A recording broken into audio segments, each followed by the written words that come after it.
Pro-Israel defenders are so deluded that they genuinely believe that Palestinians and Palestinian children in general are taught from a very young age to hate Israelis, to hate Israel. And it's so fascinating because do you really believe that it's the material they're learning in school that's making them hate Israel and not the fact that Israel bombed their school? Like, think a little. And pro-Israel people are beyond just cruel, they're just ahistorical. They will genuinely try to argue that the foundational violence on which the political system and their political project in the context of the creation of the State of Israel is justified because the Mufti supposedly orchestrated the Holocaust. And it's so abhorrent to say that, not only because it's completely ahistorical and just a red herring to blame the entire Palestinian people for the actions of one Mufti who was appointed in British-mandated Palestine, but also Palestinians fought against the Germans in World War II. I think it's also interesting to point out that every time there's a Israel-Palestine debate, it always seems like on the Palestinian side, you have a man who's dedicated his entire life and who's written extensively on the topic. And on the Zionist side, you have a delusional freak. And we see this not only, for example, in Norm Finkelstein versus Rabbi Shmuley or in Norm Finkelstein versus Destiny. And I'd like to think that it's just that there's inherent stupidity on the pro-Israel side because it requires immense amounts of cruelty and lack of knowledge. But with further thought, I think it's a prerequisite to support Israel because the more you know, the more you educate yourself on the topic, the less feasible it is to support this unless you are a delusional psychopath. And take, for example, Benny Morris, who's a very educated man and who supports the State of Israel. In his extensive work, he's come to the conclusion that in the foundation of the State of Israel, there was ethnic displacement, but he just thinks that's cool. Although incredibly deplorable and a testament to the cruelty of the State of Israel, what's happening with the flotilla, what they did when they kidnapped foreign nationals, some of them ministers, it's not unprecedented. There was a blueprint in 2010 with the Turkish flotilla, the Mavi Marmara. Look it up. They are willing to stop at nothing, not even delivering humanitarian aid to starving children in Gaza. So China just developed a bone glue which can fix broken bones in like 3.7 seconds with no surgery required. Meanwhile, the United States is gutting every regulatory body, giving measles to their citizens, making Jubilee videos, and telling people that Tylenol is giving them autism. You know, I think Trump is proudly embracing the American century of humiliation. Whatever you might think of this new Gaza peace plan, where Tony Blair would become the new despot of Gaza, right? This is me making a personal assessment on the Gaza peace plan if you didn't notice. But whatever you might think, or whatever you think Hamas should do in response, or whatever Hamas actually does, which it's looking like they will agree to a conditional return of the hostages, just know that this is not sustainable. There is no peace plan that excludes the Palestinian people. There's no peace plan without the right to return. There's no peace plan without emancipation of the Palestinian people. And there is no peace plan with the prolonged expansionist political ideology of Zionism. It's now looking increasingly more likely that Larry Ellison is going to be buying TikTok, which means TikTok will no longer be owned by China and now be owned by Israel. And since Larry Ellison is also the biggest donor to Israel's army or something like that, he'll probably install some crazy policies. So I think we should proactively and in anticipation get some descriptive synonyms to use instead of using the word Israel so that he doesn't take down every one of our posts. I propose maybe the only apartheid in the Middle East, the #1 killer of journalists. How about the #1 children genocider? I don't know, those are all fitting. There's also pedophile safe haven.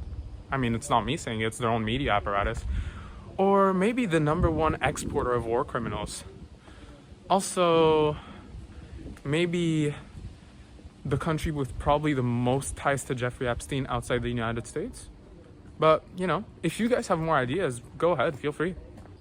I don't understand how the American people are not more uneased by what Trump is doing with ICE and with the National Guard being sent it to Democrat cities. Like, I see some people who are a little bit detached or just straight up conservatives say, oh, but I'm not an illegal. They won't do anything to me. Just know that you're not safe. The in-group, which isn't illegal or isn't doing anything illegal, gets smaller and smaller. We see this with, for example, Antifa, which is just anti-fascism, being declared a terrorist organization. Just know that they'll go for the undocumented people, then they'll get to the naturalized citizens, maybe the green card holders, then you're next. You aren't safe. And guess what? That's the foundational principle behind fascism. It's a cult of purity, which in itself is just a death cult. Israel has completely lost the people. And of course, it's a good thing that people are finally seeing the horrors of the state of Israel. People have been talking about this, and now they're putting pressure. But at the same time, they're becoming more and more belligerent, and the actual institutions are doing nothing. And I mean, of course, in the eyes of the people, when they see an Israeli minister telling a bunch of people who are delivering aid that they're filthy and they're subhuman, they see what's going on. They can clearly tell that the good guys are the people giving food to the starving children, and the bad guys are the people starving the children. But at the same time, beyond that, you need to put pressure on politicians. You need to make it unelectable, and you need to make it unsustainable to support, abide, or just stand by what Israel is doing. Just a quick and friendly reminder that the only reason Trump is in office and is able to say that he's going to send the National Guard to Democratic cities and destroy democratic institutions is because of Democrats. More specifically, the DNC in 2016, alongside the Clinton campaign, which deliberately propped up Trump in the Pied Piper strategy while simultaneously sabotaging Bernie Sanders. And I'm convinced that if that didn't happen, the most popular politician in the country, Bernie Sanders, would have gone through 2 terms, and the United States would currently be electing, I don't know, AOC, and maybe would have healthcare instead of sending $1 gazillion to Israel every year. There seems to be this weird narrative where college campuses are some sort of beacon of wokeness and are silencing conservative voices. And I think people should just look at the reality, because a teacher at Cornell was teaching a class about the Gazan genocide, and there was a man in that class who was caught recording students expressing their support of Palestine and harassing them, essentially. He was then taken into the office and asked to drop the course, which he subsequently did. After an investigation into his LinkedIn profile, he was found to be a spy for the Israeli special units. And so Cornell did the very woke thing, the very obvious thing, and canceled the class of the Jewish professor and called him anti-Semitic. Can you imagine Vladimir Putin going to Washington, D.C. in front of a bunch of TikTokers and influencers who he might or might not have paid, and telling them that the strongest weapon he can wield and people, the American people can wield, to defend what Russia is doing in Ukraine is TikTok and the internet? Well, let me tell you, you don't need to imagine that scenario, because that's exactly what Benjamin Netanyahu did. Can you imagine if any other world leader went up to domestic influencers and told them they need to do propaganda for their political agenda? How would that be seen?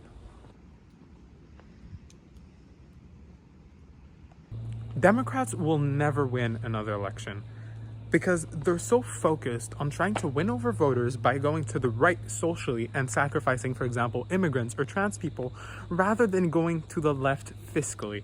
I mean, we have concrete examples of when Democratic politicians win, it's because they have concrete grassroots momentum, which stems from them having popular financial policies.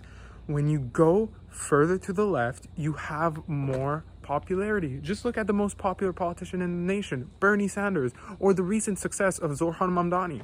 And yet we continue to listen to Democrats as if they're a beacon of, electorability when they keep losing.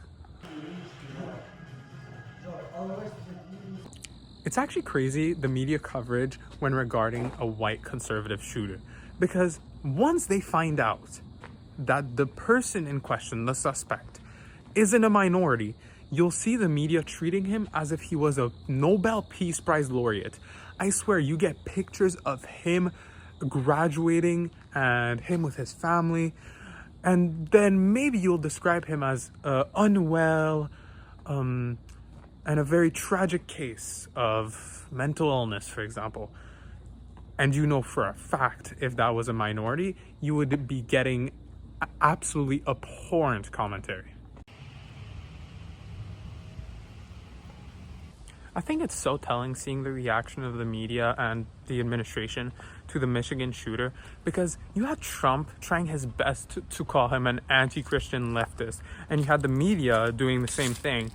And in their efforts to foment some kind of fear against leftist violence, they completely ignore, willingly and very intentionally, the biggest threat there is in the United States in terms of political violence, which is right-wing domestic terror. Every statistic says the same thing.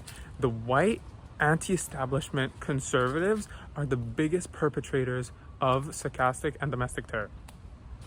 If there's a group out there on college campuses which is definitely at risk, it's not the pro-Israel voices, it's the pro-Palestinian ones, and by far.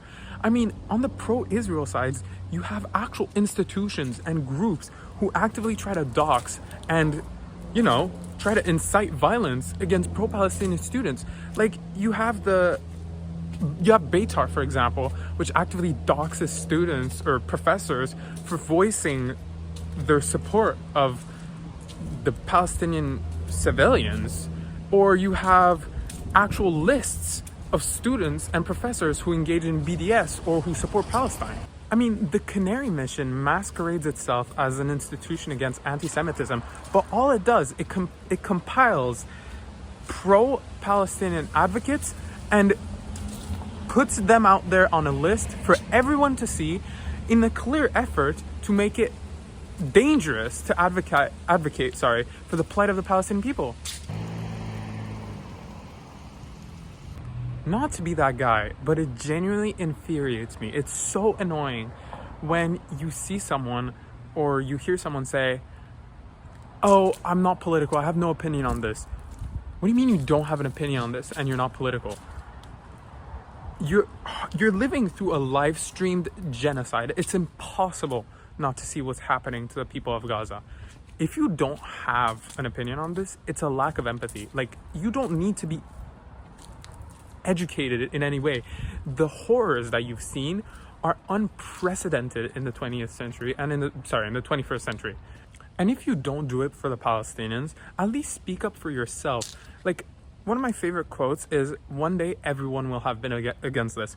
Imagine yourself in 20 years looking back at what you did and what you said about the genocide of the Palestinian people. It's the same concept of, now it's impossible to think that you would have been for what South Africa was doing in their apartheid. It's impossible to think that you would have been for what Germany did in World War II. It's the same thing with this. You just need to have hindsight is 2020, but you need to be proactive because you have the chance to be a part of the right side of history.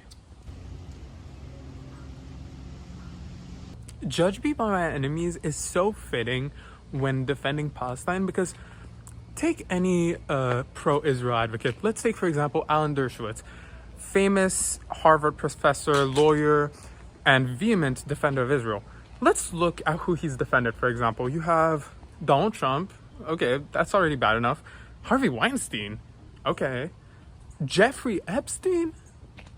Okay, sure, maybe that's a one-off. Or let's take former Prime Minister of Israel, Ehud Barak. This man was caught entering Jeffrey Epstein's penthouse in New York. I mean, what were you doing there? Okay, but you can maybe argue that these are, individuals. You can't extrapolate that to Israel as a whole. Then explain to me why every American PDF file ends up on a flight to Tel Aviv the next day when they get caught. Surely it's not because Israel is a safe haven for them. Surely not. Zohran Mamdani is the living example that progressive policies not only work but are the future of the Democratic Party. Like, his base and his grassroots movement was so powerful that he made Eric Adams drop out of the race because the establishment was so scared of Mamdani getting elected that they need Eric Adams voters to get shilled over to Andrew Cuomo. I mean, if that's not proof, I don't know what is.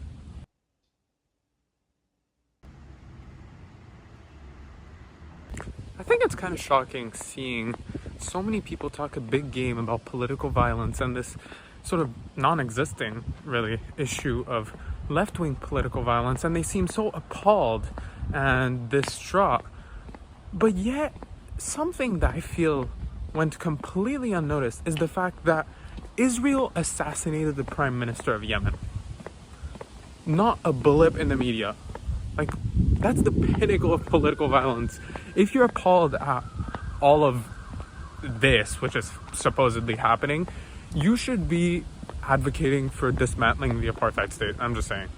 Sometimes I actually wish that politicians like Bernie Sanders and AOC were funded by AIPAC, because at least then they'd have like material attachments that force them to use the tame language that they do when discussing what Israel is doing in Gaza. But now it just feels like they're doing it for the love of the game. Like, I mean, of course they're pioneers in the American landscape, but that's not really hard to achieve.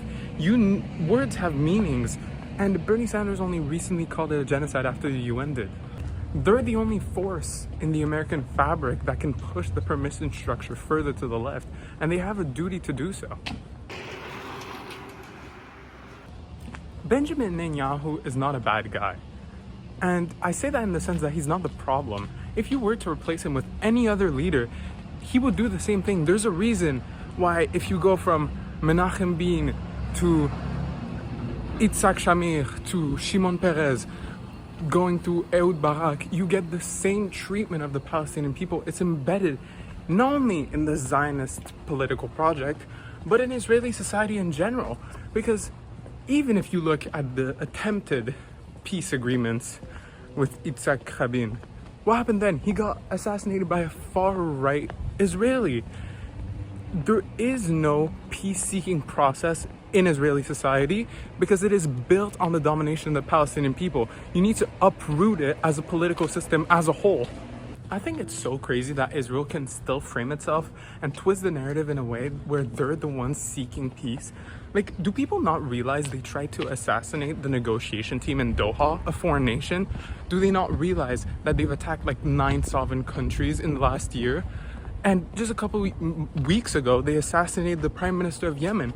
And yet, in the American media, and of course the Israeli propaganda, there's still this peaceful dove, this small being. Oh, everyone's against Israel. No, you can't concede to this framing, because even, right, where you're forced to condemn Hamas, on October 10th, they said they would release the hostages. They've said numerous times they're willing to cede power in Gaza as long as the Palestinian people have statehood and are safe.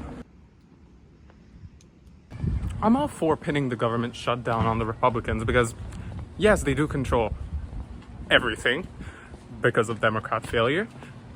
But at the same time, it feels so hard to do so because you have, at the head of the Democratic Party, maybe the least charismatic and least eloquent people I've ever seen. Because the way Chuck Schumer and Hakeem Jeffries seem to talk and try to appeal to their base, it just seems like their strategy is to send them in and get Republicans to get hooked because of exhaustion.